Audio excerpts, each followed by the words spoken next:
Thank you. Good evening, and welcome to the Township of Whitewater Region Regular Council meeting for Wednesday, June 19th.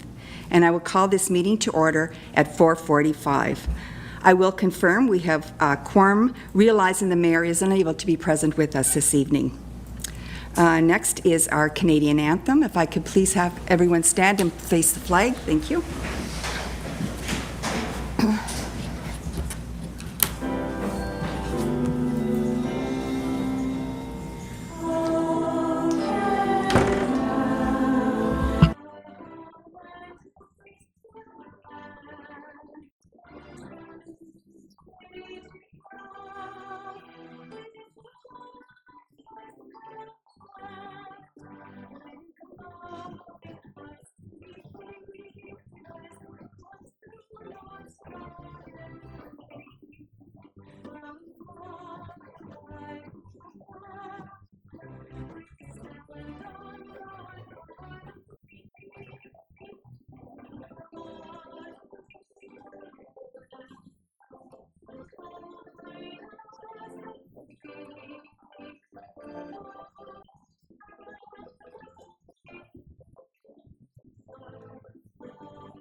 Thank you. Next is our land acknowledgement. As we gather, we would like to acknowledge on behalf of Council and our community that we are meeting on the traditional territory of the Algonquin people. We would like to thank the Algonquin people and express the respect and supply for their rich history, and we are extremely grateful for their many and continued displays of friendship. We also thank all the generations of people who have taken care of this land for thousands of years. Next item on the agenda is the adoption of the agenda, and the recommendation before us is that Council of the Township of Whitewater Region approve the June 19, 2024 agenda, and if there are any changes or amendments proposed for this agenda, I'll call for a mover and a seconder, please. Councillor Trim and Councillor Moore, thank you. There's changes. Okay, thank you. Councillor Moore? The last paragraph, last page, wrong date. Okay. So I'll make the amendments, which it reads, the last motion reads June 5th. The bylaws of the June 5th meeting is actually the June 19th meeting. So changes. Okay, thank you. And I will also mention that Councillor Moore, co-lead of General Governance, will be chairing items number 6.1, 8, and 9.1 this evening. So if there is any other changes or omissions, I will call for a vote. All those in favor? And that is carried. Thank you very much. Next is the adoption of the minutes. We have a recommendation that Council of the Township of Whitewater Region approve the June 5th, 2024 regular and closed session minutes, understanding that the closed session minutes remain confidential. Could I have a mover and a seconder, please? Moved by Councillor Bell, seconded by Councillor Moore. Are there any errors or omissions? I see none. You will notice attached to the agenda, we have 5 notices of committee and board meetings at this time, and I will give each lead the opportunity to discuss if they would have anything.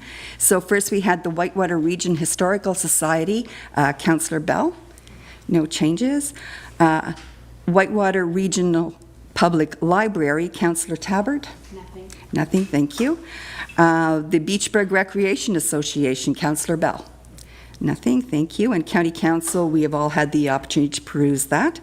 And the Muskrat Watershed Council, Councillor Tabbert. Nothing. Okay, thank you very much. Okay. So next on the agenda is the disclosure of interest. And do we have any other disclosures with councillors? So I will make note that I will be disclosing under items number 6191 and public comments, as I have a family member who owns and operates a short-term rental property.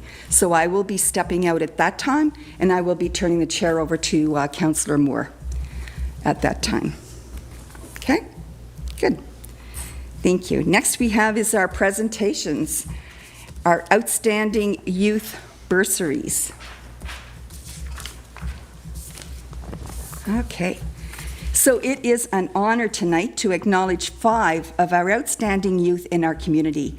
We have Xavier Gagnon, McKenna Hawthorne, Allison Hyatt, Nolan Kenny, and Rachel Huckabone. The Whitewater Region Outstanding Youth Award honors graduating students who reside within the township of Whitewater Region that demonstrates exemplary character. The recipients of this award have exhibited the values of community contribution and school leadership with active participation in youth athleticism and arts and culture. So the way we're going to do this one at a time, we're going to ask Councillor Moore if he will step forward to we'll have each individual step forward to the center of the room as he calls your name. I will come up here with you, and then we will, Councillor Moore is going to tell us a little bit about you, and then we will present your award. And I'm just going to ask if all of the 5 students would remain afterwards just for a photo after. And we will also, at the end of each one, we will have, if any members of the family would like to have a photo, you're more than welcome to do that at that time. Okay, sound good? So I think we're ready to go.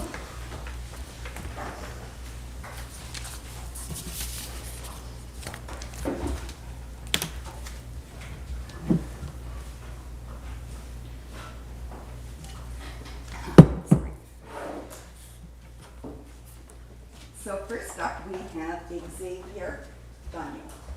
So Xavier, if you would like to come up to the center of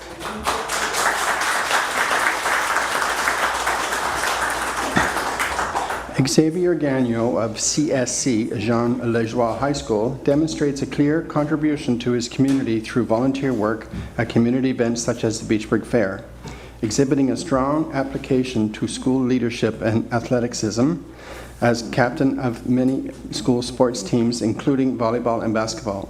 Xavier also participates in his school's arts and culture by helping with the technology requirements of school plays. Good. Thank you.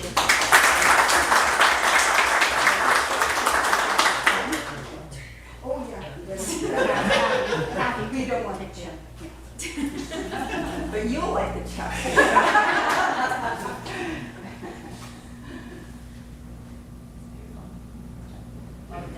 Mom and Dad, you want a photo? Do you want to go in and get a picture with them as well? We can send you photos as well. Oh, great.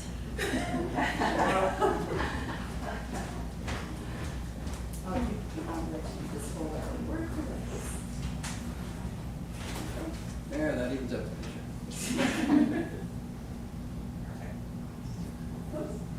Okay, great, that's great. Thank Thank you. you. Okay.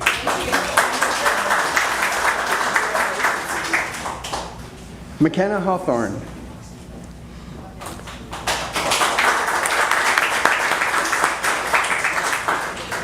Student of Fellows High School demonstrates a strong participation as a youth athlete and in the region by participating in athletics such as the Ottawa Valley Thunder Association and school sports teams.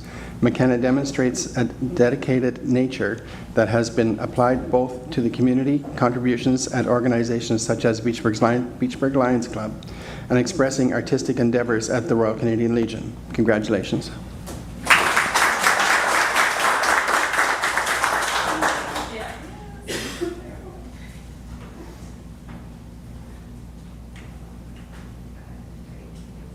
Okay, Mom?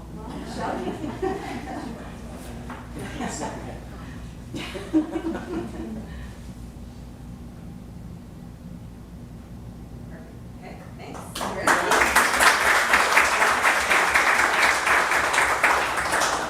Yep. Allison Hyatt.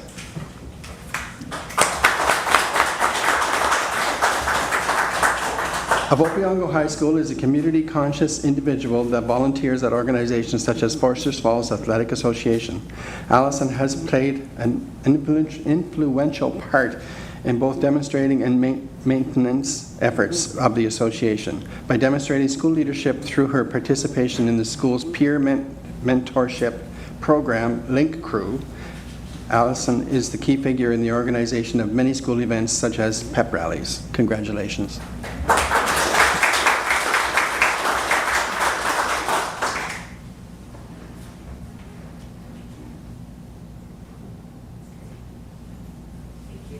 And Mom, Lynn, you want to come up?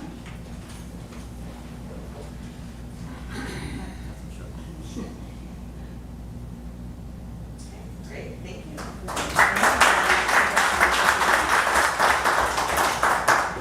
Nolan Kenny.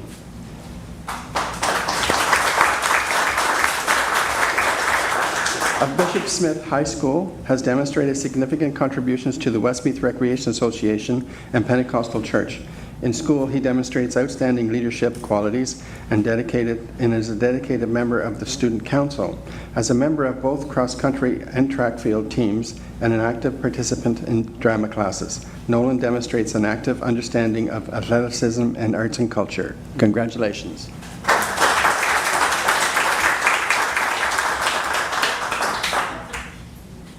You want to hang on stuff?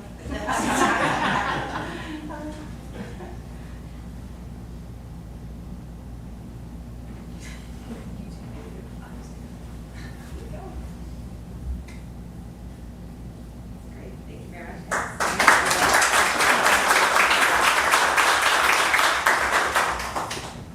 Rachel Huckabone of St. Joseph's Catholic High School.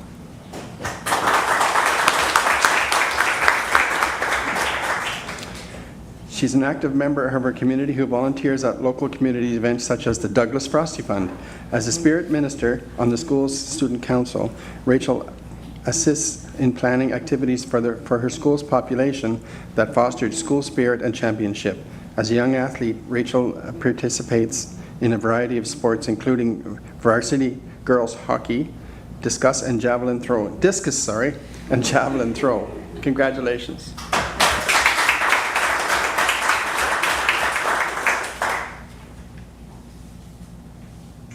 Thank you. And Mom and Dad?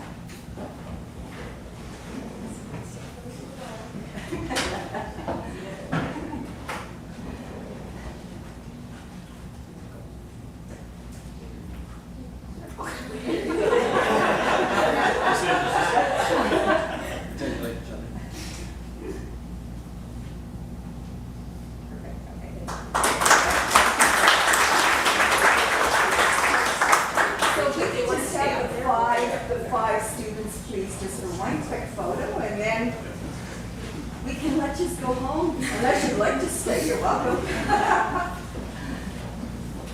If you want to learn what it's like at the top, you stay here.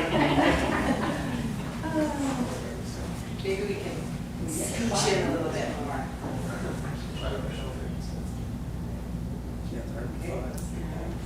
Just wait. All right, thank you very much.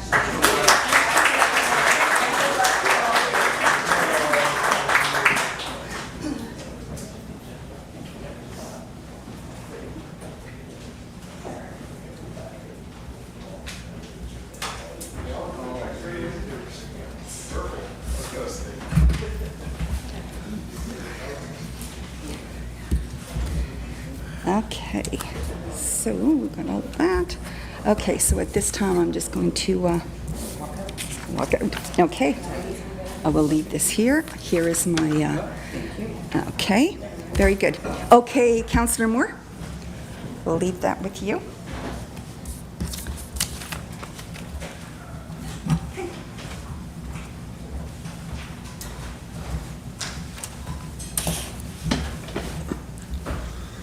Okay, good evening. We are now moving to item, I thought your mic was off, sir. no, it's on. Not my first kick at the can. We're moving to Article 6.2, which is under presentations. And we welcome Chantelle Regier to the stage, please.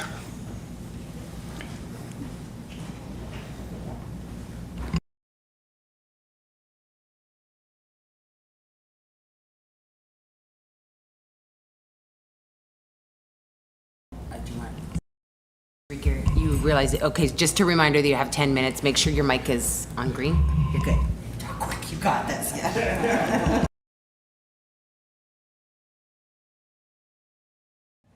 Okay, my mic's on? All right. Good evening, council members. Again, you know me, my name is Chantelle Regier, and I'm here to have a little chat about short-term accommodations and rentals in Whitewater region. I just wanted to tell you that, you know what, we're not just corporations. People here are the faces of our short-term accommodations. We put our heart, our blood, our sweat, and our tears into our places. We also are the people that voted for you. I get a voter's card. I have an address. I also vote for you guys. And I think it's important to remember that in Whitewater Township, we don't have hotels. So to have the world's best rafting in Ontario is important to have nightly accommodations for people. I think that also it's really important that, you know, one point that really bothered me at the last presentation about it was, you know, people come here fully stocked and they don't support local tourism and they don't support local businesses. And I think about that myself. When I go to my own cottage from a different township and I drive to my cottage, yes, I bring my groceries, yes, I do my groceries in Renfrew, but I also make a point to stop at Kenny's store because I underestimated my coffee cream amount or something like that. And we're buying dozen worms for the little guys to go fishing or something. So we still support local businesses, not just because we're coming to a cottage to stay. So that was one thing that I just wanted to address, is that no matter where you go, people bring groceries. You don't just go empty-handed to a cottage or go to a place.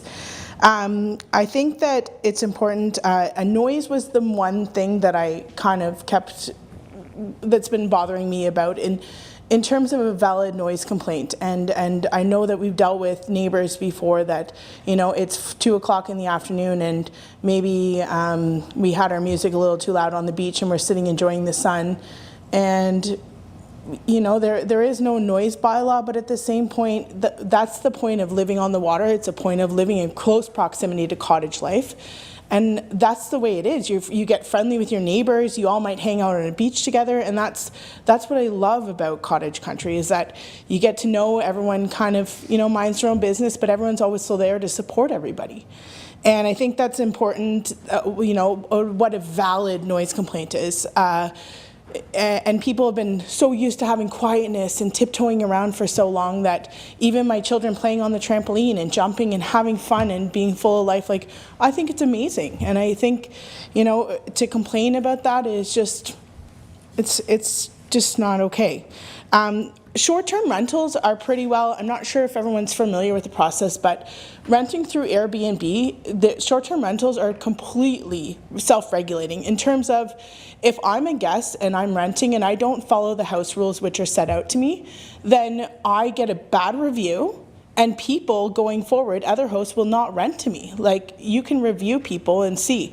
Same terms as a bad host. If I didn't have a property that was up to standards, if I, you know, had a rundown place and it wasn't safe, people would rate that and they would leave me a really bad review, and previous people coming that want to rent again would not rent from me.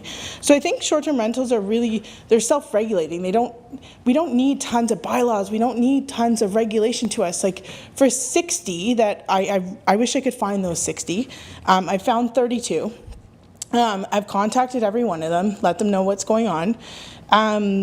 To think about putting such a drastic bylaw in, I've read 168 pages, and thank goodness to the clerk for preparing all those reports, because I know how much work's gone into this, and I think that it's just over the top. And as Councillor Olmsted said, you know, a knee-jerk reaction to a couple noise complaints, and we don't even know if those noise complaints are specific to short-term rentals.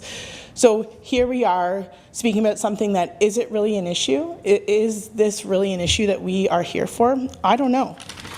I know that I look at this as it's a way to supplement my income, my cottage bills, and my cottage bills. It's a way to provide accommodations to help people stay in Whitewater region and maybe do rafting one day and go to a winery for the day down the road, which I think is very neat that we have that to be offered. I just think, you know, these, when I'm reading the reviews or the bylaw that was put out, and, you know, I look at it's when will be enough? We have so many bylaws out, and people are having trouble keeping up with what we have right now. To just pinpoint and discriminate against short-term rentals is not fair. Where's accountability for long-term rentals? Just because I'm going to rent my property for over 28 days, why don't I have rules then? And that's where I look at, you're going to pick on one person, one side of the industry for something, but not pick on anybody else. And it's not fair. To impose a noise bylaw just specific on short-term rentals is completely not fair. I realize that there's a system out right now, and I'm just wondering how effective that is. If there's noise complaints from residents, still have problems with other residents, and is there tons of complaints that come in, or people just, we're rural, we're country, people just cohabitate, and you either get to know your neighbors well and give in and help out, or you don't. And I just think that the 168 pages I've been reading has just been over the top with bylaws and the drafting of the bylaws, that I just think we're in cottage country. Most of the places on Airbnbs are on water. Most people come here to enjoy the Ottawa River. They come here to experience what we have, which we're really a hidden gem. I know many people like to go to Muskokas and stuff, but Muskokas are Muskokas. They don't have anything else to offer. Whereas we look at Whitewater region, we look at Ottawa Valley, and I have 2 books sitting on my coffee table about places around Ottawa Valley and how lucky we are. And I don't think we realize that, how amazing tourism is, and it thrives in this community, and it's going to continue to thrive. And to not have places and be able to accommodate other people to come here and stay overnight, I think it's wrong. And I think that we really need to look at that. We want to promote tourism. We need tourism. And I just think that, sorry, I have lots of notes. Sorry. The revenue generation for local businesses, I see, even doing cottage repairs and stuff. We're always supporting local businesses here. We're not going elsewhere. I would rather definitely see my money go into somewhere that I know.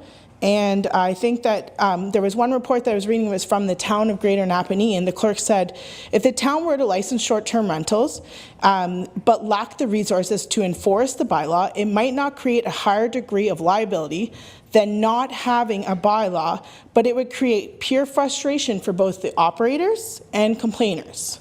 I think that was kind of, we're small. There's 60 units here, and we've wasted so many resources and time on this issue. And is it really an issue? And that's what other than a couple complaints, what is the issue? There's already a parking. I was reading through the bylaws. There's a regulate water or garbage and waste, a watering bylaw, property standards, parking regulations, clean yards, recreational vehicle, open burning, building, animal control, swimming pool, and comprehensive zoning bylaw, a firework bylaw. All these bylaws. Do we need more bylaws? I'm just people don't mind complaining. At all, and I was heard that people don't like complain. People will complain. There's a system in place. It's just that I feel like the complaints are not worth people validating the complaint and making the call to Miles. Yes, thank you. And the Airbnb users come here. They come here to vacation. They come here to work. We've had traveling doctors. We've had traveling nurses. We've had Borka users on the amazing trails we have here come stay with us. We've had people coming to experience the best whitewater rafting in Ontario. And I think without those, then without having an Airbnb option for them, it's opportunities that we're missing out on. And I think, out of town workers, city residents that are just coming to enjoy a slower pace of life and see what all we have to offer. I've also been featured with insurance stayovers where people have been flooded out of their home and they've come to the cottage to stay for a couple days. And I think that's awesome to be able to provide, with our lack of housing everywhere that we're experiencing, to be able to offer my short-term rental as an insurance accommodation for somebody. In closing, I just want to say Airbnbs have been here for years. They're not going anywhere, they're growing, and people love them. And they create so much tourism in the community to have that option. Whitewater Township doesn't have the service of hotels, and so here we are thinking about restricting such a great thing for our local community. To put bylaws and fees and everything on top of that when we're already incurring fees to have rent be allowed to rent to people. That's a huge insurance that us as homeowners have. We also have higher property standards to bring our property up because people aren't coming to rent something that's not pristine. They rate your property. They look forward to that. They compliment you on that little flowering pot that you have there that you're trying to hold on dearly to water when you're not there. I think that we do not need any regulations, bylaws, or additional fees, and we have enough of those already. I'm sure that the township has already stretched its resources thin with all the bylaws we have right now. So let's not add any additional items which clearly are not an issue at this time. Airbnbs, they're self-regulating. Guests know what they're expected to do, and if they don't do the expectation, then they get rated poorly. And ratings are huge on Airbnb.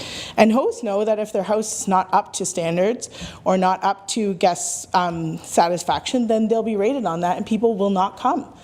I think it's an important thing also to help with supplementing some of everybody's bills that have been going up and up and up. And my cottage is where my family and I relax and we enjoy our time. But when we're not there, because we're busy working or busy with hockey, it's nice to be able to rent out that. I was just going to say, if meals is in effect right now, why aren't there complaints? I'm guessing because those complaints are not valid. One idea of living in quietness is definitely not ideal for living on close proximity water cottage life. In all the open houses, seeing the low amount of participants tells me clearly that residents clearly do not feel that short-term rentals here are an issue in our township. I hope that the township will make the common sense decision and not regulate or try to control short-term accommodations in our township. Let's let tourism thrive in our community and provide tourists with a place to stay. If we're simply looking to regulate bylaws and short-term rentals, because some of the other townships are, perhaps we need to step back and see that short-term rentals are not any more of a problem than everyday residents have with their neighbors here. Thank you. Thank you.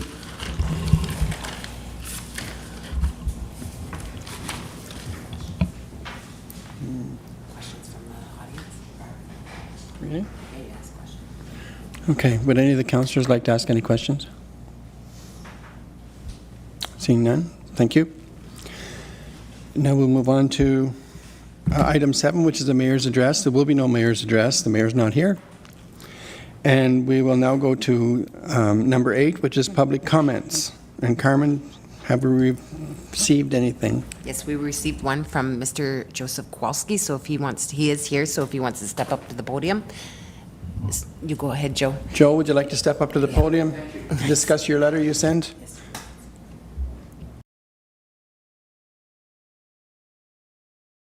Thank you very much, Acting Mayor and Council. I don't have a dog in this fight.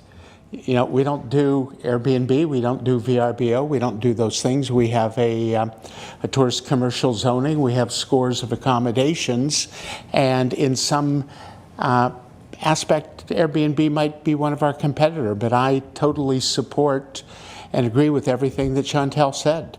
It is, I'm here because I want to have a dynamic, growing, prosperous, fun to be Whitewater region for my children and my grandchildren. And I think that you need Airbnb, you need these short-term rentals. And there's a saying in business that you get what you reward.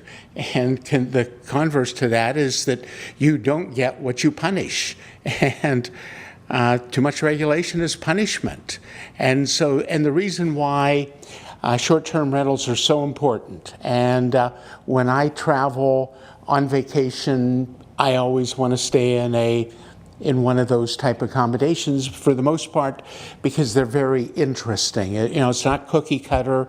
It's not Marriott where every single room is the same or whatever. And what happens in our business, we're seasonal, as most of the tourism industry in the Ottawa Valley and in Whitewater region is seasonal, and you just can't afford plumbing. We have plumbing in probably 20% of our accommodation units and would like to have more, but you can't, in our business, if you're seasonal, you can't afford plumbing for just a summer seasonal business. So the majority of our accommodations is without plumbing. And so why the Airbnb, et cetera, are so important is because they, for the most part, they do have plumbing. And what happens, they tend to be winterized, and they add to the vitality, they add to the mix. It's not a threat to our business, and I would like, and also it is, as Chantelle said, it's self-correcting. Like in our business, we use a lot of technology. You know, you'd think for a simple rafting company, but we have state-of-the-art technology, and we, in our reservation system, just like Airbnb and VRBO, they have all this mechanisms. We have places in our technology to blackball some of our clientele that we've had bad experience. Luckily, it doesn't happen often. We have do not contact, do not mail, do not allow on the property. Again, this is the very much the exception and not the rule, but it's the same thing in, and again, I stay in them all the time. I don't own one, I don't operate one, but I know how they work. And even with some of the complaints that I read in the handout, noise and things like that, they are self-correcting. They're self-correcting, and what happens is that for those companies to thrive and survive, they have to even have more screening of the clientele that not only that use those services, but the hosts that participate in the program as well. To me, let's not punny, that we need more of it. I did read through the bylaw. It looked like I counted, 35 pages, or maybe you won't get people wanting to do it, and we need them. And they compete against our business, and I don't care, I want them. We need more of them. It is crazy. You can do it with noise bylaws, and what happens, the system is self-correcting.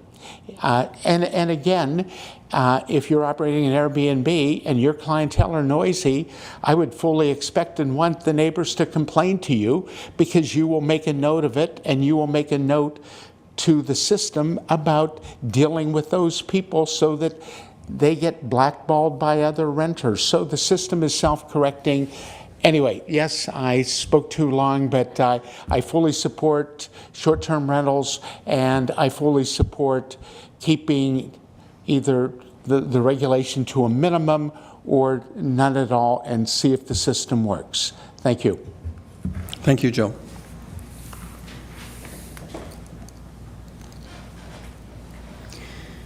Now we move on to 9.1, short-term accommodation. And the recommendation is that the Council of the Township of Whitewater Region receive this report for information purposes. Motion and a seconder, please. Councillor Trim, and is seconded by Councillor Tabbert. Thank you. Now we open for questions. No, I'm going to present the report. You're going to present the report? Yeah, we're going to do questions. So this report is a follow-up to Council's request to provide information on enforcement options, the Granicus services, current bylaws, and other bylaws to consider. The MLES currently has an agreement with the Township of Whitewater Region to provide our bylaw services. They provide 24/7 services for priority calls. So the calls are vetted, prioritized, and handled in order of priority. In terms of enforcement, non-compliance issues are generally given 2 warnings before fines are issued, and MLES can only regulate and enforce enacted bylaws. Granicus offers address identification, compliance monitoring, reporting, and 24/7 hotline for short-term accommodations only. Granicus works with existing STA bylaws, which configures the platform to identify addresses and owners' contact information for compliance. The hotline service is used in conjunction with the address identification in order to relay non-compliant bylaw issues with the owners or managers of an STA. Using the system for bylaw enforcement issues outside the scope of an STA complaint is not a service that they offer. So some current bylaws we have, and this is it's a non-inclusive list, is garbage and waste, watering, property standards, parking, clean yards, recreation vehicle, open burning bylaw, building bylaw, animal control, the swimming pool enclosure, and the comprehensive zoning bylaw. There is a draft bylaw that was recently approved, and we are also conducting a review of the clean yards, the property standards, and a parking bylaw. In May of 2021, a noise bylaw report was prepared to introduce a draft noise bylaw. In July, it came back to the council, but the motion was not moved, and as a result, the matter was not heard. Some issues with trespassing came up, but trespassing is a civil matter, and municipalities generally don't get involved. Matters are generally handled by the property owners or legal counsel or the OPP. And parking, a draft parking bylaw is under development for review currently. Some other considerations would be limit the number of STAs, prohibit them on private roads, and separation distances. Creating a framework to monitor and identify the location of short-term accommodations to allow for data collection to determine if stronger guidelines should be put in place.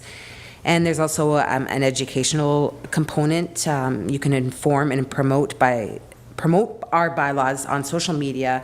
We have the current brochures, mailings in the tax bill, and these can all be used to promote or advertise our bylaws. And if there's any questions, I'll pass it over to you. Okay. Questions? None? Councillor Trim? I don't have a question, but I have a comment, if I may, Mr. Chair. That will work, yes. I want to be on record that I support short-term accommodation.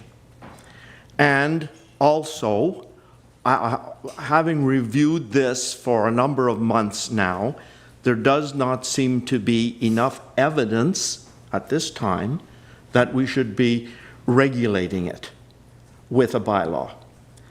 I do appreciate all the work that Clerk Miller put into a draft bylaw, because that consisted of not only the work here, but she also was in consultation and meetings with other municipalities, and that is appreciated, and it wouldn't go to waste if in the future there is evidence that some regulation is needed. And that would happen when this room is filled with people who are not supporting it and are demanding that the township take action.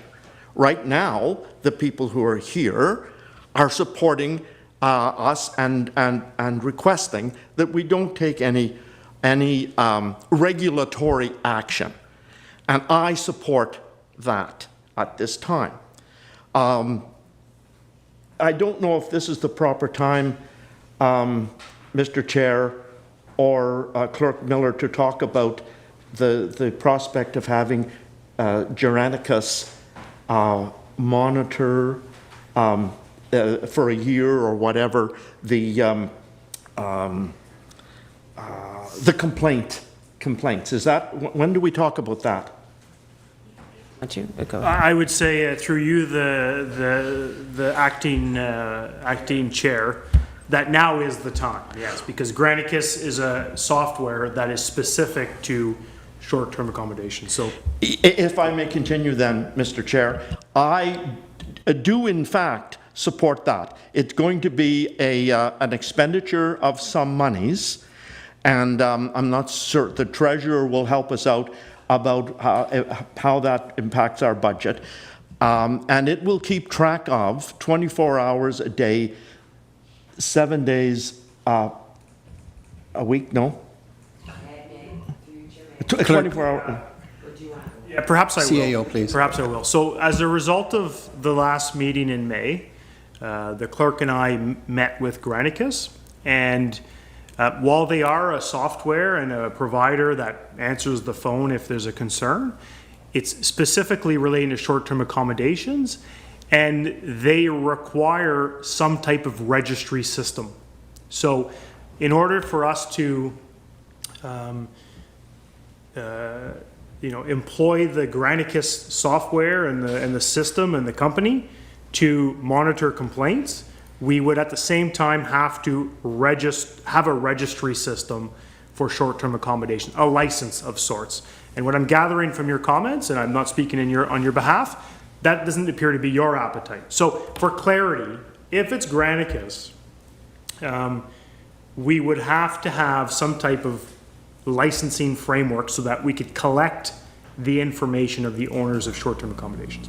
Alternatively, what we might choose to do is through our current provider, MLES, Municipal Law Enforcement Services, and also we've examined through our, we have an emergency on-call system. We might be able to fuse those two together and provide that service sort of with our existing supports. So I think perhaps the conversation is around, do we want a regulation, one, and then secondly, if we're going to monitor this, give it back to staff and we'll come back to council with those logistics on how we would pursue that. That's okay, through you, the chair. Second question, go ahead. Yes, to follow up with that, I appreciate the clarification because at this time I'm not advocating for any licensing at this point. If there's some other way that we can monitor it, if that staff recommends to us, I would be pleased with that. Thank you, Mr. Chair. Thank you. Anyone else? Councillor Tabbert. I too am in favor of not having any regulation for the STAs. As for, I mean, I was just away for 2 weeks and spent five different B&Bs or Airbnbs, and I mean, I had no trouble. As for monitoring it, every single person has a cell phone. Every single person videotapes. If you have a complaint, videotape it, send it to the township. I'm sure we have someone who can look into that. Or take photos, or, we don't need to put any more money into this. Yes, the clerk has spent hours doing this bylaw for us, but without that, I have to admit, I was in favor of regulating STAs after a meeting I attended at, what was it, Emo or Roma? One of those anyways. I was in favor of regulating the STAs because I thought they're getting out of hand. But once I read the reports and heard from the people, I was like, you know what? Let them live. Let people do what they want. It's your own home that you're renting out, for Pete's sake, and you're not going to let people destroy it or give your neighborhood a bad name. So I'm not in favor of this regulation at all. Thank you. Anyone else? Councillor Olmsted, please. Might as well pile on. I agree with the former two councillors. Been on council for over 10 years and various sizes over 40 years. I can tell you one thing is that we don't need more regulation, period, in businesses or in people's homes. In fact, we need less regulation, especially what the last 3 or 4 years have told us. We need to get out of people's homes. Whitewater has an identity of being an easygoing, touristy, fun cottage country, great atmosphere. And I think that would be in jeopardy if we start over-regulating everything. In fact, this feels like we're trying to hit a finish nail with a sledgehammer. That, 1 or 2 complaints, and I don't know how much we've spent already looking into this, but I think it's way overkill. And I'm afraid that if we do start issuing new bylaws, it's going to have the reverse effect. New bylaws are going to lead to more complaints, for sure, and it's going to lead to more costs, for sure. And I think this council's done a great job over the last few years of keeping costs down. And one of the ways is that we're not over-regulated. We're not calling, I can't remember Jim McBain's company now, but MLES. He's not in our township every day, and I think our taxpayers like that. So I'm not in favor at all of more regulation. Thank you. Thank you. Councillor Bell. Yeah, and I can pretty well echo everything that's already been said. The one thing that maybe hasn't been brought up tonight, I think maybe one of the concerns that were brought forth by some of the presenters that are not necessarily in favor of the short-term rentals here in the township is maybe just the fact that the users of these STAs don't necessarily have the same incentive to foster good relationships with their neighbors. And that's where the complaint process, having that outlet for those that, because whether it's 95% of the time, everything's fine and dandy, but that 5% of the time, like kind of Joe mentioned, where you do have those clients that are blackballed or you're having a negative experience with, we do have to have that outlet, I think, for our residents to be able to complain. That was brought up in the one meeting, is that, well, people are hesitant to complain. Well, if you're not going to complain, then those complaints can't get addressed. So I think some of that responsibility has to go on to the residents as well that do have the issues with them. But one point of clarification that I wanted to get just in that report. So MLES, they do provide that 24/7 service. So you can call MLES anytime. Yeah, certainly. You're likely going to get their voicemail because it vets. It's basically a process to vet the concern, get the data from the person who's complaining. So there's access to them 24/7. Yes. To clarify that though, is if a call is made at 2 a.m. and it pertains, an example would be noise, we don't have a bylaw for them to enforce. They could, I've discussed this with them, they could track those calls for us to come back to council in 1 year's time to give you a summary of who's calling, what they're calling for, generally in our community, but they're not going to react at 2 a.m. relating to a noise complaint if we don't have a bylaw to enforce. But they are prepared to, sort of supplement their current service or enhance their current service to respond to this matter, if you will. That's the messaging. Now, if I could clarify, the on-call service we have now, which is not really deployed for complaints, it's deployed for emergencies. Trees down on the road, it needs to be cleaned up. That's a person at the end of the line. It's a 24/7 person at the end of the line who will page whoever's on the list for that concern. In water, it's aqua, or whatever it may be. So if we could somewhat combine them, on-call triages the call, determines priority, necessity, and then they could page either by email or by call to MLES or whatever department we need. That's the strategy. Yeah, so I would be in favor or have interest in seeing a report and how that might develop over the next year. Because one, it would be really nice to, you hear one side of the argument from a certain group of individuals, you hear the other side of the argument from another group of individuals, but we don't necessarily have any data to look at and say, oh yeah, there was actually 150 complaints last year, or no, there was 2 complaints last year. So I'd have interest in trying to develop something like that for tracking sake over the next year or so that we can get some numbers on that. As well as one of the complaints that I have heard from a number of people, and it's not just in regards to short-term accommodations, it's in terms of our bylaws in general, is that sometimes whenever complaints are made, they don't necessarily get any follow-up. They don't have, I've heard just some issues with maybe some follow-up or tracking how their calls have been received and enforced on the other end. So if there was some way that we could somehow develop a better strategy for our residents to make those complaints, and then that we can in turn track those, I would be in favor of trying to develop something like that. Again, not necessarily in relation just to the short-term accommodations, but along these lines. Noted. Thanks. Yeah. Okay, thanks. So I will have my turn now.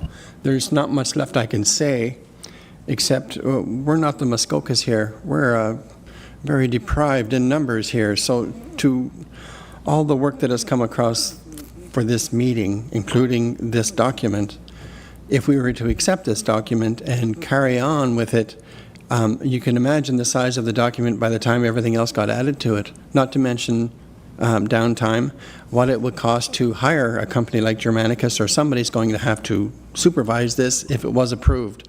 So I think it's a smart move to document for at least the next year with MLES. They're already in our employ, and just carry on from there and see how it goes. Maybe the current few problems we've been having will work itself out, and maybe this is all for naught, but this has been a lot of work on a lot of people just to get to this point. So I'm consensus of the council sitting around the table today is to proceed carefully, but not to regulate. Is that proper way to put that? Yeah, certainly. I think through you, the chair, is the direction is to staff is to report back perhaps in August. I think certainly there's a gap in bylaw receiving complaints, receiving concerns, and how we process them and the like. There's no question of it. So we have to look at that, and perhaps between now and August, we could formalize a report on what are the steps forwards to improve that sort of system. The motion before council is to simply receive the report. So the direction's received to come back maybe in August with some more details about the process for complaints, and then the motion is before council through you, the chair. Thanks. Okay, thank you. So at this time, I'd look to the clerk and say, do we have to vote on this now? Yes, we do. So seeing no more questions, I'll call for a vote. All in favor of accepting this report? This is what we're voting on, accepting this report. Carried. Thank you.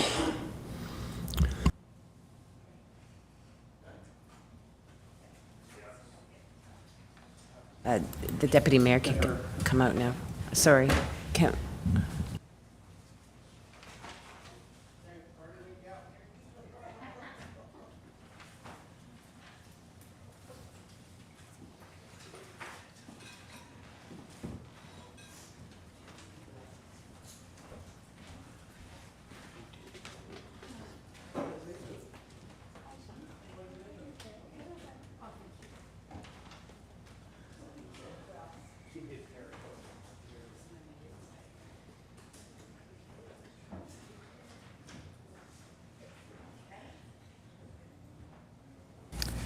Thank you, Councillor Moore, for stepping in there. So next on the agenda is item 9-2, 2024, the Taste of the Valley update. I have a recommendation that Council of the Township of Whitewater Region authorize signing the 2024 co-hosting agreement for the Taste of the Valley with the County of Renfrew. If I can have a mover and a seconder, please. Councillor Trim, Councillor Moore, and who is taking this? EDO Benzie. Thank you. Okay, thanks, Deputy Mayor. So just a quick update from me. I think I had mentioned this in the last quarterly report, but the County of Renfrew is once again hosting the Taste of the Valley this year. It will be in 5 communities across Renfrew County, and we're pleased to be partnering with them once again alongside the Beachburg, Cobden Agricultural Society, to bring it to Cobden on Sunday, October 19th, between 10 a.m. and 3 p.m. And so where this agreement comes from is just recognizing that the event has gotten bigger and bigger. Last year, there was over 5,000 people that came to the event, and the county is looking at ways to try and be more efficient in operating it with all the local partners. So together we've developed this agreement that really just outlines who does what. So as you'll see, as the lead organizer, the county does all of the work with the vendors themselves, and they coordinate all the vendors and set up the event. They also work with the health unit just to make sure all the approvals are there, and they lead the marketing. They do provide 2 booths to the host municipalities, and this is in recognition that the events is really trying to be a spot for people to sell their wares. It's not so much an event that is for kind of community organizations. There are separate events out there for stuff like that. However, they do give the township 2 booths, so we can decide if we'd like to do that for our own services and then work with some other community organizations to fill up that space. However, Cobden's a bit of a special case, and because we do work with other partner organizations to deliver services, the county is working with them to give them extra space as well. And so this agreement just sort of formalizes that. And really, our main role is logistics on the day of, so we rely on the Community Services Department to support with the event, and as well as Public Works to make sure that the day is run smoothly. So just overall, the township does not receive any revenues from the event, but we do have $2,000 in our budget this year to cover any expenses that the township incurs. And so really by signing the agreement, it's just to make sure that county staff and township staff are clear on who does what in an effort to make sure this is as successful as possible, as hopefully there's even more than 5,000 people this year.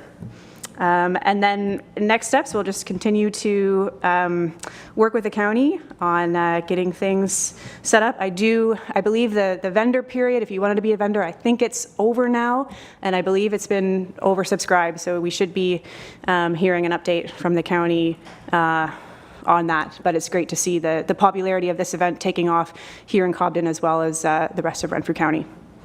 Thanks. Great, thank you very much. So I will just move to my mover now to see if you have any questions or concerns. No questions. It was very comprehensive agreement. It seems to cover everything, and I'm looking forward to attending myself. Very good, thank you. And to Councillor Moore, anything to add? Just one question. I don't know if she can answer it or not. How come it's 10 until 3, given the amount of people coming through? How come they're not starting an hour earlier at 9 or going an hour later at 4? That's a lot of people to put through in a short time. But it's standard across all municipalities. This was something that the county did have to do a lot of communications on with last year, because in the past it was started earlier. But it's really to give. There is a lot of setup that has to take place in the morning, so it's to give time to do that, and just to save some time too to close up in the afternoon. So it's 10 to 3 at every single municipality, or every township, and every event. Okay, thank you. And it also helps marketing. It's 10 to 3 every one. So yeah, it makes it simple. Okay, thanks. Thank you very much. Are there any other councillors that have anything to add to this? Seeing none, I'll call for the vote. All those in favor? Thank you. That is carried. Next is item 9-3, Encroachment Agreement, Grant Settlement Road and Rafting Road. I have a recommendation that Council of the Township of Whitewater Region approve a bylaw to authorize the Mayor and Clerk to execute an encroachment agreement with Owl Rafting, Whitewater Brewery Company, Whitewater Cottage and RV Resort, Somerville Resorts Limited, and Whitewater Village to permit a sign in the municipal road allowance. If I could have a mover and a seconder, please. Councillor Bell and Councillor Olmsted, and this will be going to Manager Claroux. Thank you. Thank you. This is pretty standard report. The owner of Owl Rafting met with staff last fall, and then came back again this spring and wanted to go ahead with a sign to clean up the intersection. If Clerk Miller can scroll down just of the picture of showing the signs. So currently now, throughout the year, there's 4 permanent signs, and sometimes there's 2 or 3 temporary signs that are in the intersection. The owners of the 3 right now, and potentially with the addition of Whitewater Village, are proposing to have 1 sign in the road allowance, to have all 4 signs and to clean up the intersection. There is a cost as per our user fee of a one-time charge of $250, and the encroachment agreement will be a 5-year term with an automatic 2-year term. And the point of the agreement is just for to outline who's responsible for the sign, if it's and maintenance, and with the owners of ownership, that we would be notified. Thank you. Great, thank you very much. So I will just move to my mover. Councillor Bell, do you have anything to add? Yeah, sorry, just in the background, Just in the background, it just says, where is it? Just reading it. I've met with the owner of the other two other signs to see if there was any interest. Who are the other two signs? So it's the River Barn, and then also Wilderness Tours sign. Okay, so this sign is for owl rafting and the and the resorts. Yeah, it's for owl rafting, Whitewater Brewery, and Whitewater Cottage and RV Resort, and potentially Whitewater Village. Okay, gotcha. Thank you. Councillor Olmsted, do you have anything to add? No, I was going to ask the same question. Thank you. Thank you very much. Any other councillors? Councillor Trim, and then I'll go to Councillor Tabbert. Thank you. Okay, then a follow-up to that question. What about the other two signs? Will they be allowed to be put there beside the sign that has been regulated? Yep, so staff did meet with the owner of the signs, and he did not want to be part of the other signs. He wanted to keep the two signs in place. Staff did research bylaws and previous minutes, and couldn't find any agreements or resolutions for these signs. Thank you. Councillor Tabbert. The $250 fee, is that per business or per sign? It's per application, so it's one for one sign. One for four businesses. That's correct. In this case. So if we have no bylaw for encroachments, putting things on encroachments, why are we doing this now? And shouldn't we be doing this throughout the municipality? I have a hard time agreeing to something that others are doing without paying, and it's been done for years. I have a hard time understanding why we're doing this now. Yeah, and that's a fair statement, if I don't mind. With the last couple of years, I know that there's been various encroachment agreements, and we encourage anyone that wants to put any signs or displays in a road allowance that they would apply for an agreement. That's one thing that staff have not gone around and inventoried the signs that do exist in our road allowance. That's something that if council would like to do it would be a large exercise to actually to travel each road and mark them all down and find the owners of them, but something that staff could do. Follow-up then, please. So I could erect a sign in the township encroachment area. Right away. Right away, and no problem, no matter what. Like, there's no bylaw or no guidelines saying you can't or you can? To my understanding, that we don't have a bylaw for encroachment. If you'll allow me, Yeah. so the road right away is municipally owned property. If somebody's looking to put something on municipal property, they should require our authorization. I think the reality is in this case, they approached us. In the other cases, they've just gone ahead and done it. And some of these signs are very historic, like some might date 15 years. So there has to be a mark in the sand where we move in a different direction. And I think the encroachment, ensuring site visibility is not, is something that other communities do. For one example would be the county of Renfrew. At the corner of Westmeath Road and Beachburg Road, there was a sign erected from the WDRA. Well, they obtained approval from the county of Renfrew to do that.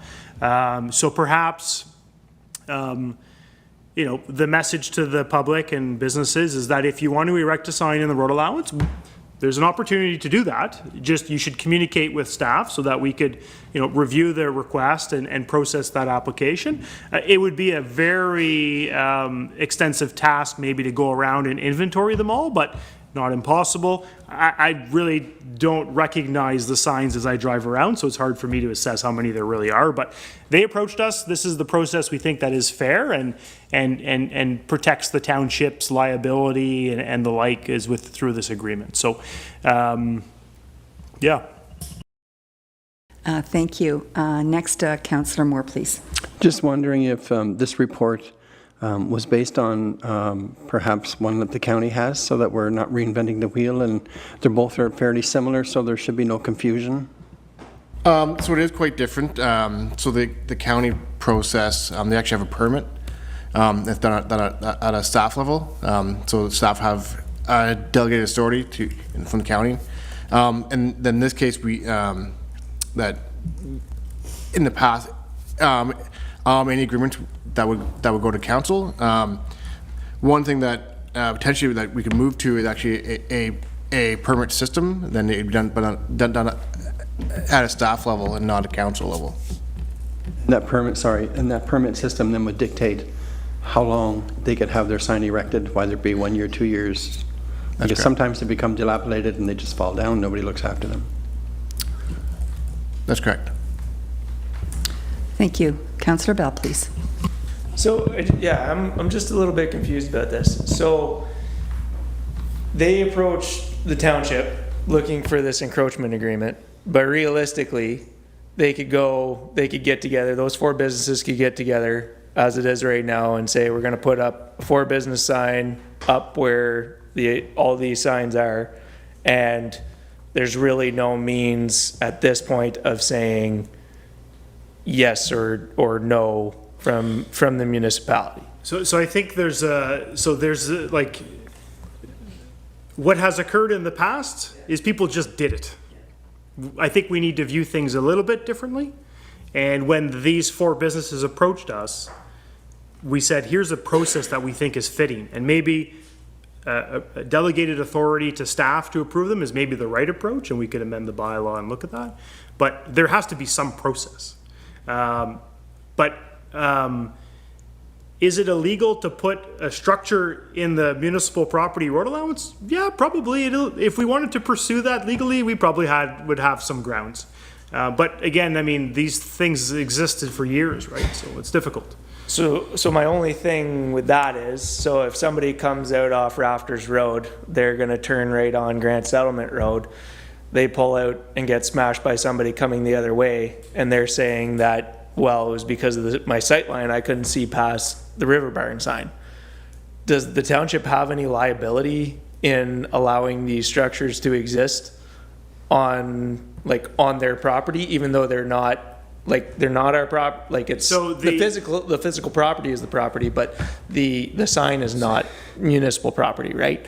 So that's my only thing. Like, honestly, I've seen these signs forever, never really thought twice about it, but just thinking about it right now, is there any liability to say, well, the township didn't have any hand in putting up these signs, but if somebody gets killed turning onto Grand Settlement Road because the sight line is interfered with because of one of those signs, is there any liability there? There's probably some avenue to explore. You know, if an accident was to occur, the first step for our legal team would be to say, well, who erected the sign? When did they erect the sign? Did they get authorization to erect the sign? And they would pursue that avenue naturally. But in the case where we are issuing permits, we could ensure that their sight lines and everything's being met, and there's insurance on the sign, so if it falls over and hits somebody, then the company that's put up the sign has that liability insurance. But so perhaps as a first step, we examine permitting processes. One, again, I don't mean to put on more work to staff, but permitting processes, but also what we could have is just inform the public works staff. If you're at an intersection and there's sight visibility issues because of signs, inform your supervisor, and we could pursue those ones first as a first step. Yeah, and that, I think that's what I'd be getting to. We have people on the roads every day. Yes. If there is an issue, maybe there's no issue there. I've been past these signs a bunch, but I'm just saying, in the world of liability that we live in right now, just liability on the taxpayer over something silly like a sign that we haven't managed properly. But that is one thing that if we do go down that route, like, I don't want to see major expenses incurred by businesses trying to erect signs to promote business in the township, and like $250 is reasonable, but you know, that would be one thing if we're going to consider this. Like, very little costs associated with them approaching us to do the right thing, I think is the right. Just as an example, where I worked previously in Clarence, Rockland, they had a permitting process for putting signs on municipal property. And I recall the bylaw enforcement staff used to go out and they would pick up all of these yard signs all over the place and just destroy them because they had the authority under some type of regulation. So, you know, permitting and our authority to remove them if there's no permit, maybe that's the strategy, and back to our manager to sort of work through that. But all right, good. Sorry for extending that too long. That's fine. But I just, yeah. Okay. So at this time, do you have something else, Councillor Trim? Because we've been around here. Go ahead. Yes, just further to that, I agree with Councilman Bell, but I also point out this is how we get more bylaws and more regulations. It's not us sitting around dreaming up ways to regulate people's lives. It's because we identify some sort of a concern or a safety issue. The provincial highways, they're very, very strict about signage because they know that they are a distraction and they also could pose a danger. The county is the same way. Municipalities have been more lax, but some municipalities, I should say, have been more lax. But if there was some kind of an accident and it could be proven that partially the cause of that accident was a sign, then we could have liability for it. So I think this is, but again, that's how this all happens. Thank you, Madam Chair. Thank you. Okay, so at this time, where are we going with this? Are we going to leave it to CAO Burton? Yeah, I'd just say, like, perhaps in the 2025 departmental work plan, as the department works on other priority areas, then we would examine some type of system in place. But before council is the present encroachment. I think for this one, we're prepared to recommend to council that we move forward with that, and then we examine this further. No need to modify the motion. It's noted, and we'll look at that. Thanks. Good. Okay, so if there is nothing else, then I will ask for a vote. All those in favor? Thank you very much, and that is carried. Item number 9-4, Infrastructure Ontario, long-term financing application, the Landfill Compactor. I have a recommendation that Council of the Township of Whitewater Region approve the bylaw for the long-term financing of the BOMAG BC 473 RB-5 landfill compactor purchase. If I can have a mover and a seconder, please. Moved by Councillor Moore and seconded by Councillor Tabbert. And I will turn this over to Treasurer McGonigal, please. Thank you. So as council remembers, back on February 7th, it was awarded for the purchase of the BOMAG landfill compactor at a cost of $861,430, inclusive of non-refundable HST. It was also noted at the time of that report that staff would look at different financing options come the actual time whenever we are getting ready to take delivery of said item. Staff looked at both a lease option and a debenture option. With the current cash flows and rates, in order the more fiscal responsible idea is to debenture the item for 10 years rather than lease. It avoids any unnecessary increases to the curbside collection cost, allows the curbside collection cost to stay frozen for that period of time at the 168, and is able to fit in within the current budget due to the fact that we're going to have ICI changes and recycling contract changes very shortly in the 2025 fiscal year. At this point in time, we don't know when the actual delivery of the compactor would be. but we need to start the process early because there's around a 3-month wait time between the time whenever this initial bylaw is passed to the time whenever we can actually finalize the debenture. So by starting the process now, by whenever we take delivery, the funds will be received at that point. Currently, there is the current rate for a debenture is 4.38%. That is not a locked rate, so an estimated payment would be $107,306.36 per year. With the current changes in the rate by the Bank of Canada and the expected another decrease in the coming days, or coming months, I should say, it is expected that it will be less than that, and the payment will be less at that point in time. With 2 debentures coming off the books in 2025 as well, it won't affect our asset retirement or asset repayment limit greatly. There will only be a slight increase of $30,000. Thank you. Great, thank you very much for that. Okay, I'm just going to move to my mover, Councillor Moore. I knew I was going to do that tonight. Councillor Moore? Many hats. I'm in favor. This was a major discussion during tax time, budget time, sorry. And we knew this was coming, so I'm in favor. Thank you. And my seconder, Councillor Tabbert. Yes, I'm in favor as well, but I do have a question here. It says that there were 6 bids received, right? Yeah, 6 companies. Hold a minute. How many bids did we get here? 6.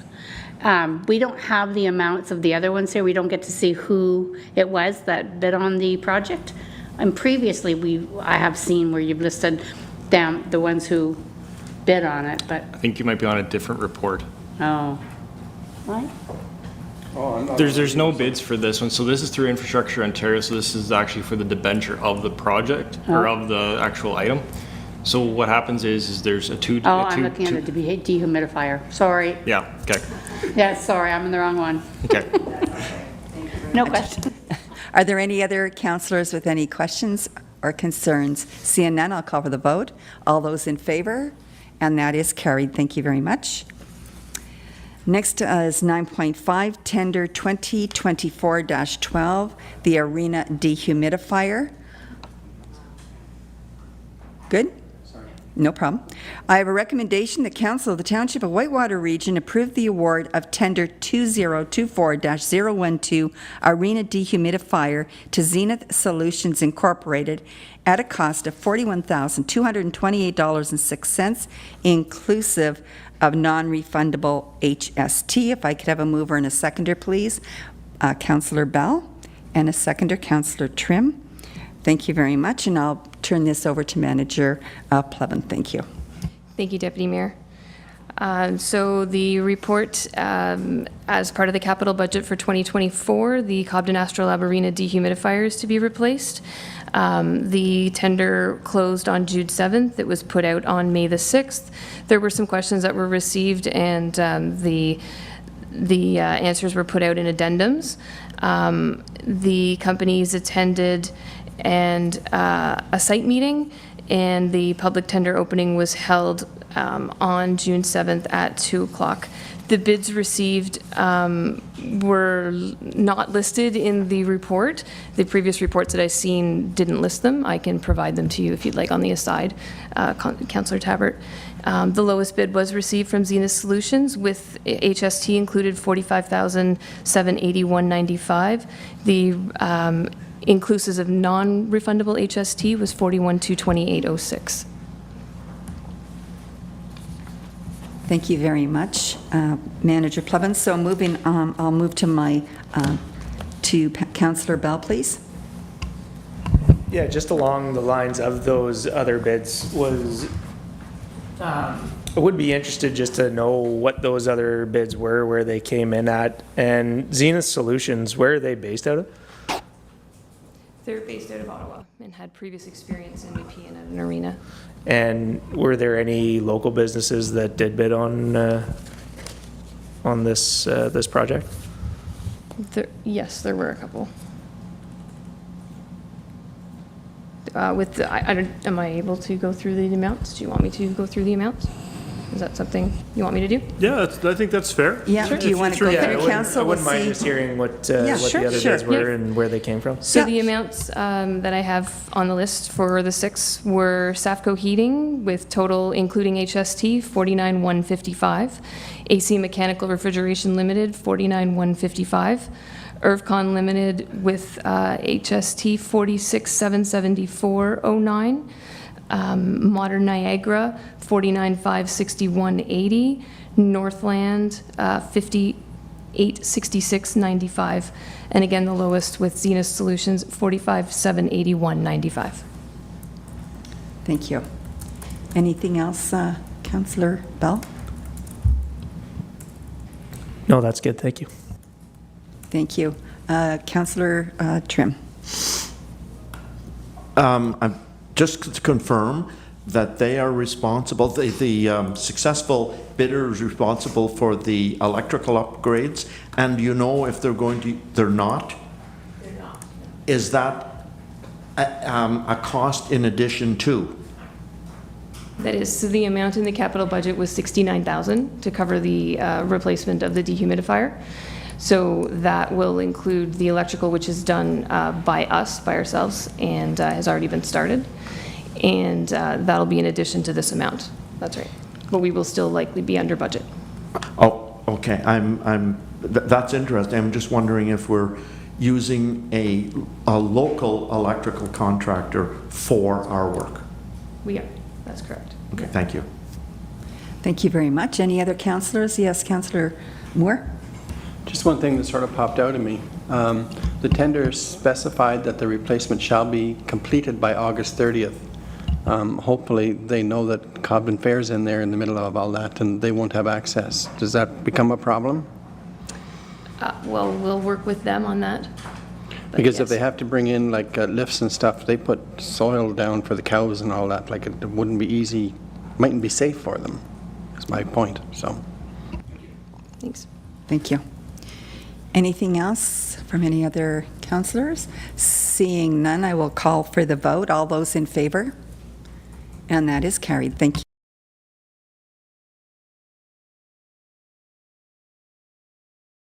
Next, we have 9.6, the Adaptive Reuse Community Centers. I have a recommendation. The Council of the Township of Whitewater Region received the Adaptive Reuse Community Centers report prepared by Dillon Consulting for information purposes. A mover and a seconder, please. Councillor Bell, Councillor Olmsted, and I will turn this back to Manager Plevin, please.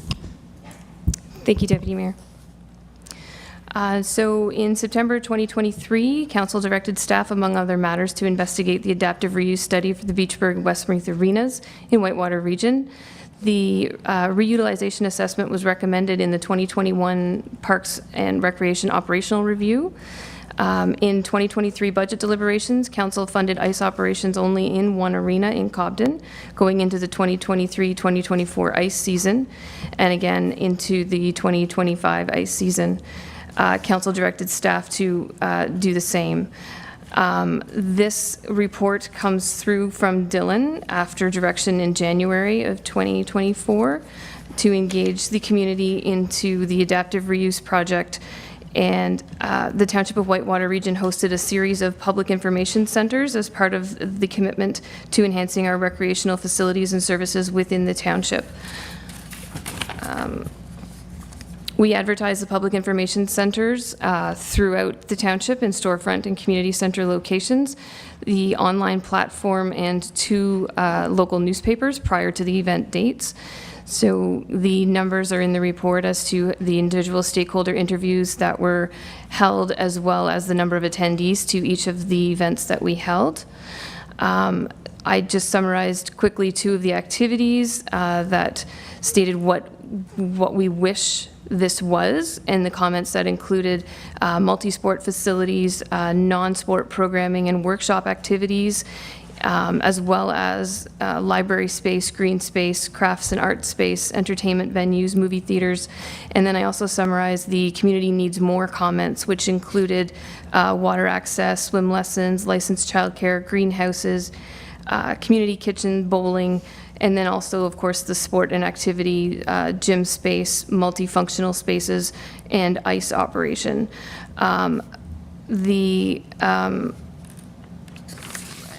Including arts as well. Dylan recommended reuse if there was an opportunity to proceed with adaptive reuse in one or more facilities in Whitewater, Dylan came up with the recommendations, including a multi-sport facility that supports the walking track, a flexible space for net sports, including yoga and gym facilities, as well as a library space containing community gathering event space for rentals, and a community hub with programming for all ages, youth, socials, senior socials, instructor-led, cooking, crafts, workshops. Just to note, within facility improvements which will need to be made to community centers, further accessibility renovations would also be required, and all should be included if these implementation plans go forward in the future. So I included also a note just to say which engagement consultations were held with each of the groups specifically.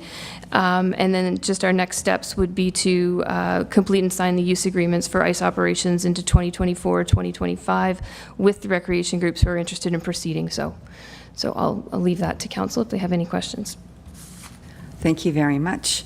So I'll move to my mover, Councillor Bell. Do you have anything to? No, I don't have any real questions.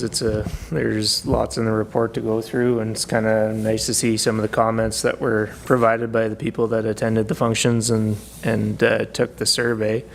I guess now is not the time, but I guess the next thing to think about is kind of what the next steps are after we receive this report and kind of get the idea from the public is what we do from here. I guess that's a discussion for another night, but it's nice to be able to have the report in our hands and get to look through it. So great, thank you very much. Councillor Olmsted, do you have anything to add? Yeah, similarly, I guess while we were doing these surveys, I'd heard from the public, positive and negative. Some of the negative was that they felt that we already have some preconceived ideas of what was going to happen, and we had decisions already made about the arenas and the adaptive uses. Sorry about that. And then some of the good comments that I heard was that it's about time that we looked at other things other than ice hockey and ice facilities only, and not providing any other sport facilities to the masses. I think this year will be a great telling year in that the Renfrew Second Ice Pad is fully opened. So we're going to see a full year of the economic impact of that in our region this year. And my understanding is everything's been sorted out in the Petawawa region as well. So we did get a lot of rentals, both Westmeath and Beachburg and Cobden received a lot of rentals from that area, which I don't know we'll be getting this year. They've settled their disagreements, and they've fixed one of the ice plants, I think in Petawawa, one of the arenas. So I think this year is going to be a real telling year in our three facilities into what the long term looks like. So I'm glad we have a guiding document now to look at, and I think we kind of, as Councillor Bell said, we kind of sit on it and see what comes. Thank you. And I agree. Councillor Trim, please. Yes, thank you. I agree. It was a good report. I don't think there was anything really surprising in it, and I am looking forward anxiously for the facilities assessment report. That's what I think we really need to see in conjunction with this. And so, but I think it was money well spent, and I'm glad we have it. Thank you, Madam Chair. Thank you. Yes, Councillor Moore.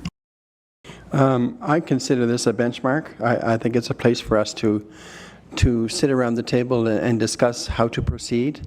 We have a lot of information in front of us. There's still a little bit more to come, and I think it's a starting prelim as to what we have said amongst ourselves and out in the public over the last years is, do we need 3 arenas?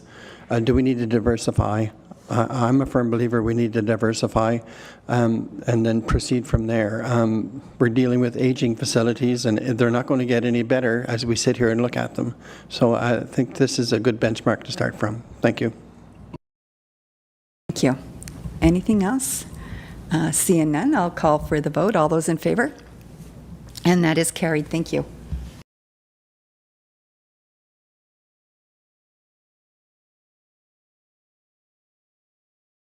Okay, next, 9.7, we have recreational and partnership agreements. I have a recommendation. The Council of the Township of Whitewater Region authorize the Mayor and Clerk to execute 1, an amendment agreement with the Beachburg Agricultural Society to extend the term to May 31st, 2025. Number 2, a facility agreement with the Beachburg Recreation Association for the maintenance and operations of the Beachburg Arena.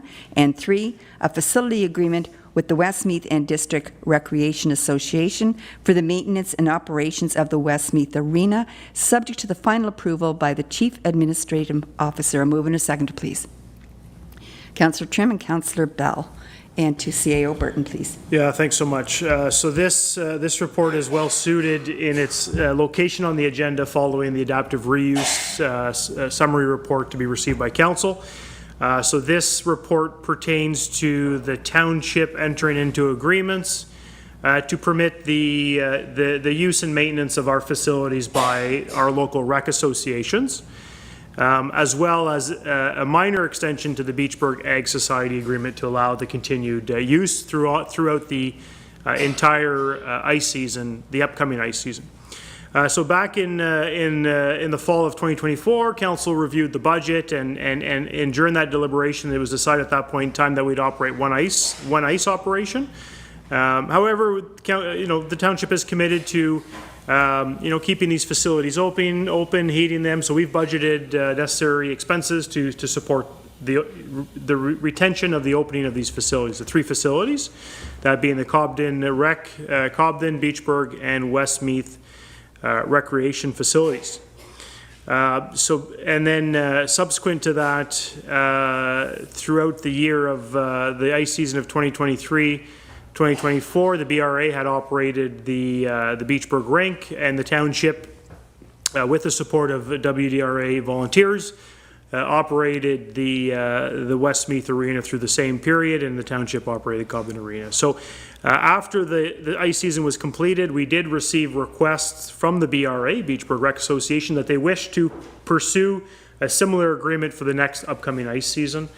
And then also in conversations with the WDRA after the budget deliberations, they were also interested in operating the Westmeath Arena for the upcoming ice season. So at its meeting on April 17th, Council gave direction to the CAO and manager enclosed to engage with the Beachburg Ag, Beachburg Rec, and the WDRA for the purposes of preparing new agreements.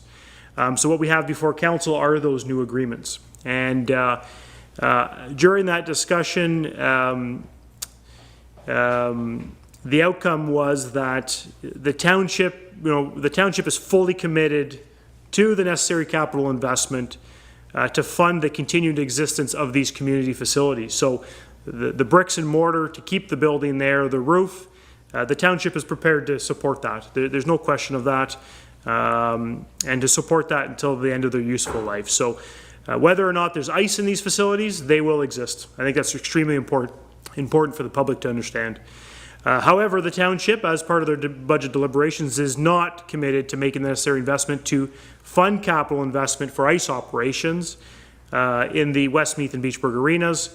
So that means like the plant room, the compressors, the components, the ice resurfacer, and the like. So if the BRA and the WDR wishes to continue that, that investment will have to be bound by those groups, whether it be through revenue generated from ice rentals or the like.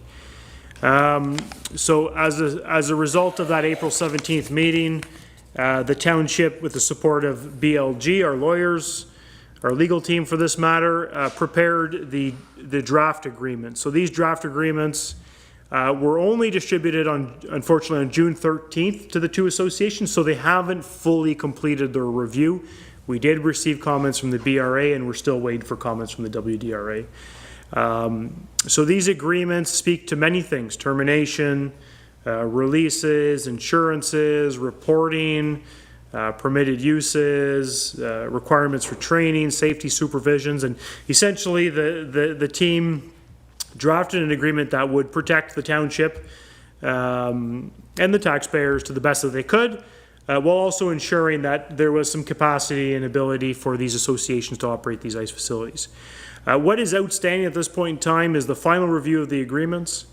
Secondly, an opportunity for each organization to submit requests for grants, because that was part of their original proposal, and council gave direction that they provide some greater justification for those grants. So those are sort of two things that are outstanding with the associations. And then internally, staff have commissioned an audit of the facilities with ORFA, where it was done in early June, and report is forthcoming by the end of June, so we'll have that in the next couple of weeks. And Simcoe Refrigeration through Dillon Consulting are doing an asset condition assessment of the plant rooms, the compressors, to give us a sense of what is the condition of those components, and that's expected by the end of the month as well. So I'd expect that if not by the end of June, early to mid-July, we could potentially have signed agreements in place. Short and accept if any of the results of those assessments are extremely negative. So staff are prepared at this point in time to recommend to council that we approve the agreements subject to some minor edits in their form, and authorize the mayor and clerk to execute the agreements, subject to some final edits approved by the CAO. To speak very briefly about the Beachburg Agricultural Society agreement. So we have an agreement with the Beachburg Ag Society for the lease of the facility. So the direction from council at that point in time was to examine opportunities for a long-term lease with the BAS for that facility. Because of the time frame, we don't necessarily have the time to prepare that agreement at this point in time, so we're going to extend till May. Over the next 4 or 5 months, we'll draft that agreement with the BAS, have it reviewed, and come back to council with a final agreement for them, which would extend beyond May 2025 for a great number of years. So the last thing is relating to the financial. So just as a note for the members of council is that if grants are submitted, and it's noted in my financial implications, if grant requests are submitted, staff will, because we're not having the council meeting until August, and we want to try to finalize these. If there's submissions, we, through our treasurer, will review the revenue and the budgeted revenue, budgeted expenses, and the actuals. And if there's any opportunity to support through financial grants, that the delegation be afforded to the CAO in consultation with Councillor Olmsted, Councillor Bell, the Councillor Leeds, and the Mayor, and we be afforded the opportunity to issue those grants to the associations. So that's a summary of my report, and glad to take any comments. I think we've gone a long way to get here, and there's only a few more steps to execute these plans. Thanks so much. Thank you very much, CAO Burton. It's nice to see that coming to a light at the end of the tunnel here. Yep. Councillor Bell, please. Yeah, no, the report looks really good. There's lots in it, obviously, like the agreements. There's lots of legal jargon, and it's that was my one question. Like obviously the BRA and the WDRA, they don't have legal consultation, right?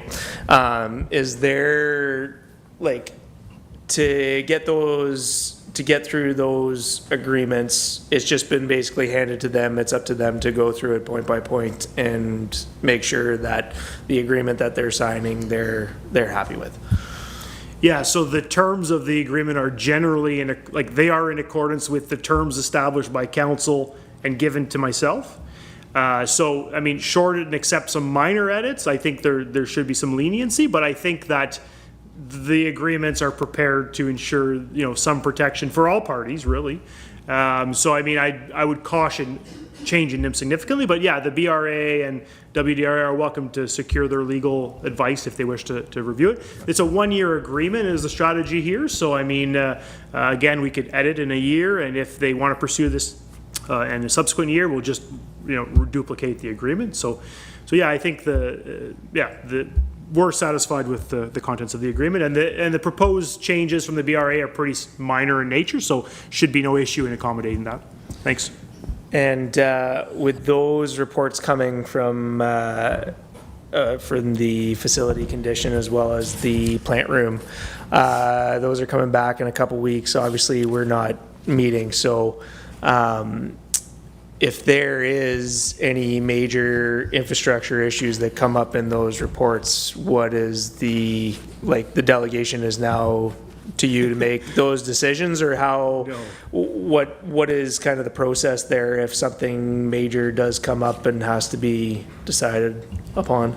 Yeah, so I think the agreements are worded such that if there is a component that requires upgrading and it's identified, we could include it in the agreement that the party responsible, the WDRA or the BRA, change that component prior to operation. So we could add conditions to the execution of the agreement. So nothing would prevent us from signing the agreement, but they'd have to execute that change to ensure that it moves forward. Now, I mean, I will not be the authority to decide whether or not we move forward with the agreements, but yeah, we would report back to council if there's any earth-shattering information that would bring any concern to me.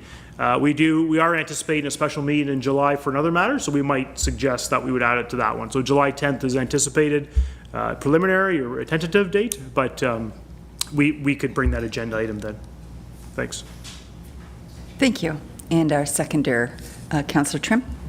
Yes, I don't really have anything to add except to state that this is a very comprehensive agreement, and I'm sure that it is very similar to the legal team put together an agreement that's very similar to other agreements in other municipalities that deal with similar circumstances. And so it's probably what I would say a tried and true agreement. And while there is room for tweaking small little bits of it here and there, the overall point is to protect the community, to protect the council, and to protect the volunteers. And I think that, from what I can see, does that. So thanks very much to staff. Thank you. Anything else? Councillor Moore, please. Just one concern. I'm on page 18 and page 19 of the BRA. There is some concern. I guess there was concern last year, and it looks like it may rear its ugly head again. Parking is not at a premium at that location, and they were using the BAS property, and there was some damage last spring. Well, we didn't have a very good winter. Is that all been worked out, or if we're going to do the snow plowing, does that mean we don't snow plow onto their property? And if so, then we're going to have to truck snow. Allow me, I don't have the answer for you right now, Councillor Moore, but leave it with us and we'll connect with the BAS and the BRA to figure that component out. I think we have a pretty good working relationship now, so we could certainly figure that item out. Because there was concern last year at the end of ice season that there was damage done to BAS property. Yeah, I think that damage has been repaired. So there were some ruts in the gravel and in the grass area that's been repaired. The township is going to grade the ball diamond before the derby or something of that nature. But we have a variety of tasks that we need to do before the fair. I think another one is like dust suppressant, if you will, around the track and the like. So we have a few things, and I think we've complied with what they've asked us to do.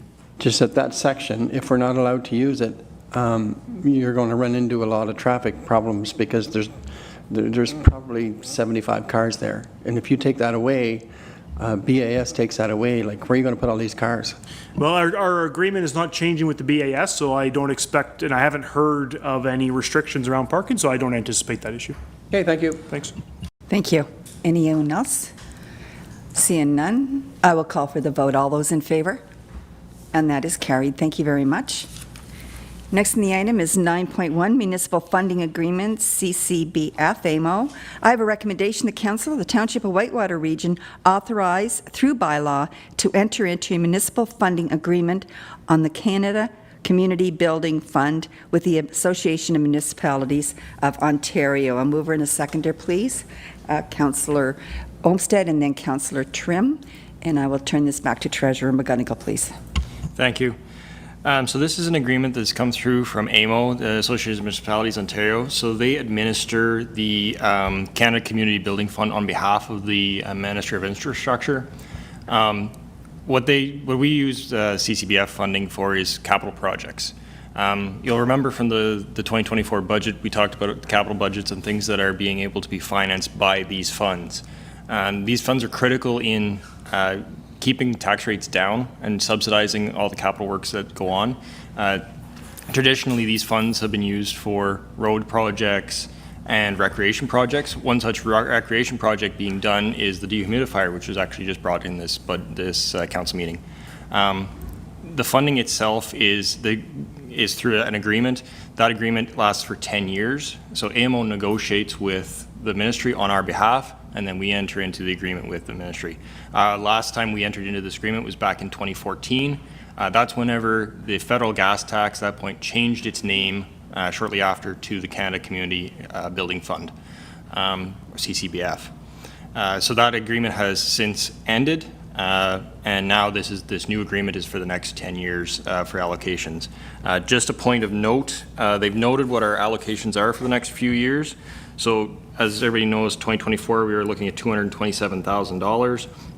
2025 and 2026 we'll see funding of us estimated $236,619, and then in 2027 and 2028 $246,084. So there's a small increase there. Those amounts are based on population, and right now they're using 2016 per capita census data. Any questions? Thank you. We'll go to the mover, Councillor, I believe it was Councillor Olmsted, please. Yeah, I have no questions, thank you. And the seconder? Anything, no questions, thank you. Any other members of council? Seeing none, I'll call for the vote. All those in favor? And that is carried. Thank you. Next is 9.9, Asset Retirement Obligations Policy. I have a recommendation that the Township of Whitewater Region approve the Asset Retirement Obligations Policy through bylaw. A mover and a seconder, please. Councillor Moore and Councillor Tabbert, thank you. And back to our Treasurer. Thank you. Thank you. So this is a policy that's brought on from a new regulation that was put in back in end of 2022, which was to be effective of January 1st, 2023 for accounting purposes, where we have to look at our assets and the legal obligations when we go to retire such assets. This policy ties into how we will treat those on our financial statements, and in order to record them and report them, the requirement is we have to have a policy.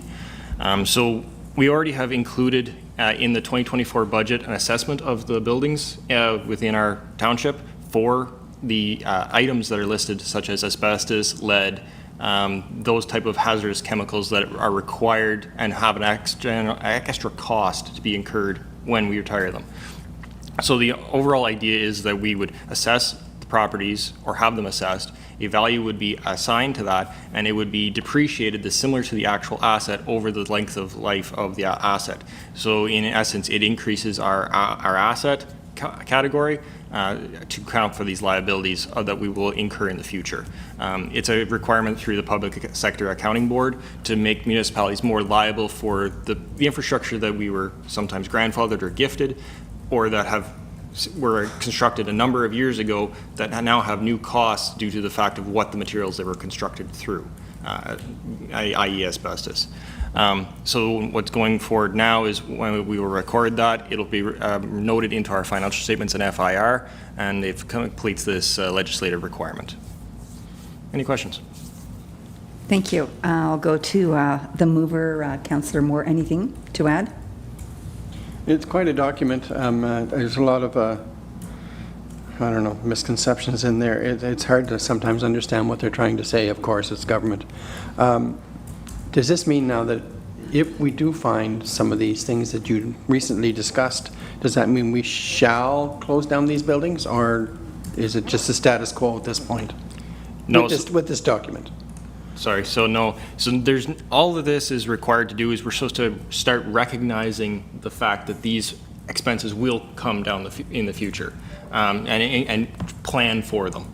So what's happening is we're creating this increase of the asset, which gets amortized over a period of time. So we're seeing the expense over a period of time, but we're also adding to the fact that we're ready to remediate them should anything happen. So by the way that the legislation goes is it states that if you purchase, decommission, or renovate, or it's created, or the hazard is created through the actual general use of the product, then it has to be recorded at the time.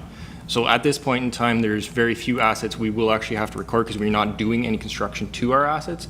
The one that is our biggest asset that would have to be is the change in the landfill reporting. So there is a post-closure care reserve that we create every year, which is a legislative requirement for when the landfill actually ceases operation, and to continue its use, to continue its monitoring and upkeep afterwards, after it is actually closed. This will convert that over into gas retirement obligations. We'll see a larger figure come into the books, but it's just a book value into a new liability that we just are going to have to cover in the future. It's just to record that liability. Okay, thank you. Thank you. Councillor Tabbert. Nothing. Thank you. Any other members of Council? Councillor Trim, please. So if I may, thank you, Madam Chair, through to the Treasurer. Am I to understand that we will get a consultant's report which will give us a snapshot in time of the assets that could be a liability to the township in the future, or which are a liability, and what that will cost to remediate in the future? Am I to understand that correctly? That's correct, yes. So what we're consulting out through a tender to find a contractor who will actually go and investigate the buildings we suspect have asbestos. To do all of our assets is a grand undertaking. So at this point in time, we're going more grandiose in the main facilities, arenas, municipal buildings, and things like that, and then working down from there over a period of time. But it's just to record and to actually assess those buildings based on age, what components are in them. Mainly looking again for the asbestos, the lead, any type of fiable or hazardous materials that are an extra cost. At this point in time, that's what's required through legislation, is if anything that is legislated to be removed or protected from when in the actual construction process or demolition or anything like that, that's what we have to record. And this is probably an accounting term that I really don't understand. It says in 3.4, a recovery should be not netted against the liability. I'm not certain why that is. So it's if we recover some actual portion against, it doesn't decrease our actual liability for it. So if we in the accounting side, if you have the sale of the asset, that's the actual sale of the asset, but the liability itself is still there until the fact that it is removed in the fact that we've either done the actual like repair or change. So we don't actually change that liability until it is used up. What happens is there is an asset side which is increased due to the fact that the cost for that asset has increased. The liability is the work that we actually have to do against for the repair. The unseen liability that's just in the future. If we were to sell said asset, that asset then would be removed from both the asset category and the liability category at that point in time. It's if we go and change that asset to increase that asset, it doesn't decrease our liability in the fact unless we're actually changing that liability portion. If we don't change the actual, say we don't do a portion of the building that actually has asbestos in it, that we're not picking that project, we're doing something else in the building, it doesn't decrease that liability because we haven't actually touched the liability that exists. I hope that's clear. Yeah, okay, you've cleared that up. I thought it meant that if you were to sell an asset and get some money, you couldn't use any of that money against the cost to rehabilitate the liability. So the liability for that building would be removed, but it's not decreasing the liability for all the other buildings that we have. Say that. Okay, got it. Thank you. Anything else from any other councillor? Seeing none, I'll call for the vote. All those in favor? And that is carried. Keep on going here. Everybody's still okay? We're all right? No bio break? We're good? Okay.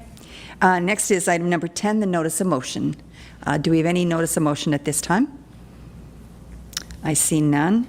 Next is item number, 11, correspondence. If everyone has had a chance to peruse the correspondence, I'll just go through each individual one, maybe. The first one is item A, the Culture Connect, Lanark and Renfrew County. Anything there? I see none. Item number B, the rehabilitation of county structure C204, the Bellows Creek County. Councillor Trim. Going over the specs for this rehabilitation, I did not see anywhere where there was a date where that work might be commenced.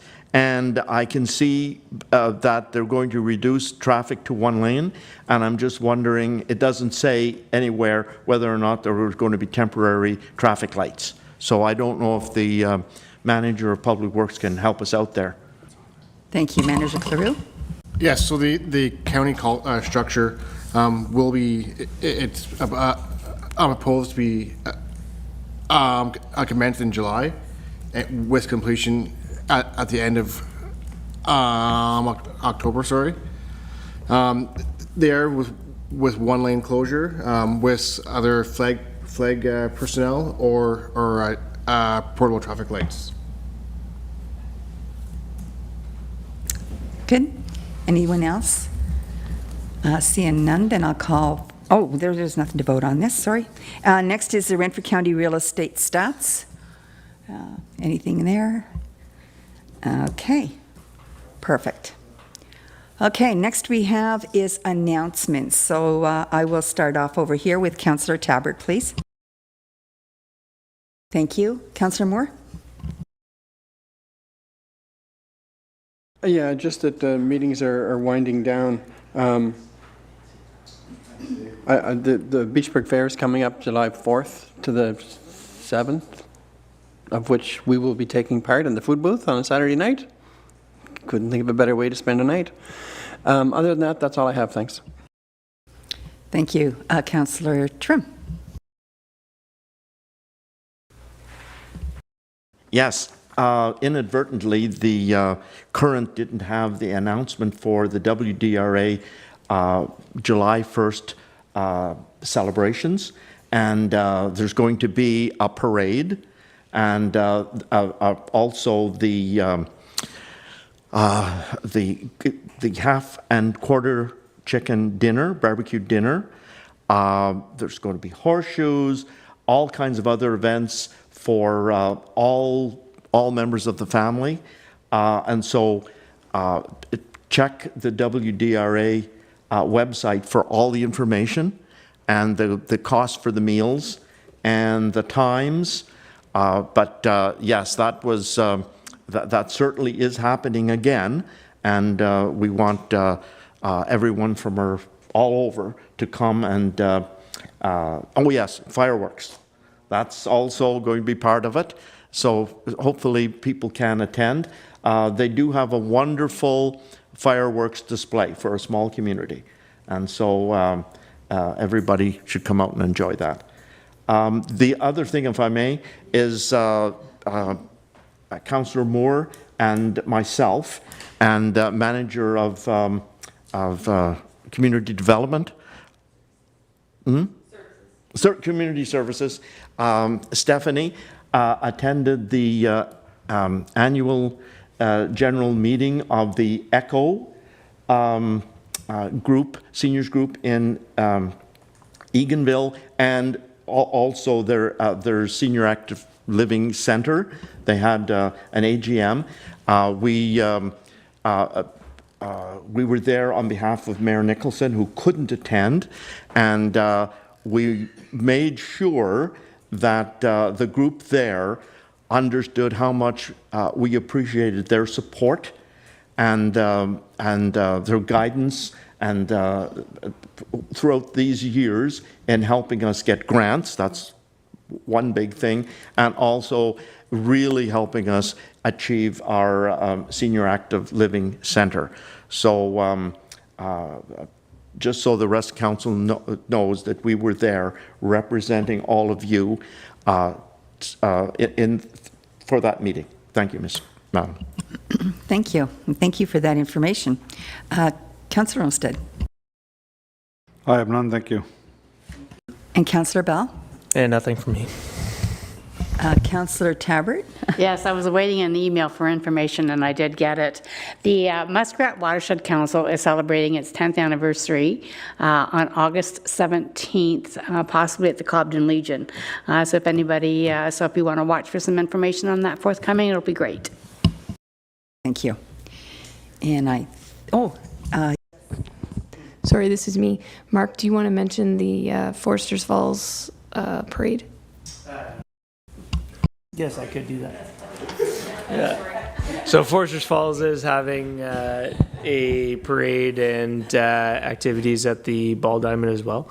I believe there's fireworks that night as well. There's a dunk tank, barbecue, lots of activities for the kids. So I think the parade starts at 4:30. 4 o'clock. We were talking tonight, and I think they were still looking for floats, cars, and those types of things to enter in. So if anybody wants to take one of their classic cars for a ride for the afternoon, that would be great. great. Thank you very much. And I think everything else is covered here, so that's good. Okay, so that looks after announcements. So next we have, excuse me, our bylaws. And we have bylaws. Do I have to read each one, clerk? No. No. Okay. So I just have to do the confirming. Okay. So I have a motion here. Do I have a motion? Just scroll up. I almost got through this. Oh, here we are.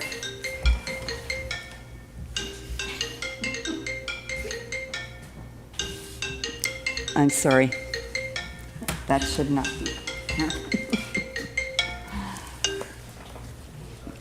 Sorry about that. Oh, almost made it through.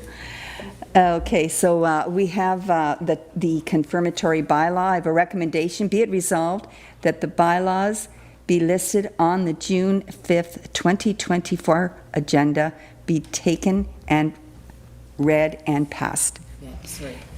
That was Yeah. amended to say June 19th at the beginning. Oh, Yeah. that's right. I'm sorry. Yes, and I didn't change that either. So thank you very much. So it is amended to June 19th. Okay, so if I can have a mover and a seconder, Councillor Moore, and seconded by Councillor Trim. All those in favor? Thank you, and that is carried. Thank you very much. We made it through. So now we'll just take a 5-minute break before we go into closed session. Does that work? Well, Or- do you mind if we... Can we do the motion first and then we'll take a break? Okay, okay, so I just read this one. Sorry about that. So before we go into close, I have a motion that the former CN rail line planner/EDO and mechanic position, I have a recommendation that the Council of the Township of Whitewater Region move into closed session as per Section 9 of the procedural bylaw at, and we'll say 7 o'clock. Does that work? Or do I do 6:49 for a 10-minute break? For 7 o'clock to discuss personal matters about an unidentified individual, including municipal or local board employees, and a proposed or pending acquisition or disposition of land by the municipality or local board, with staff remaining in the room. If I can have a mover and a seconder, please. Moved by Councillor Moore and seconded by Councillor Tabbert. All those in favor? And that is carried.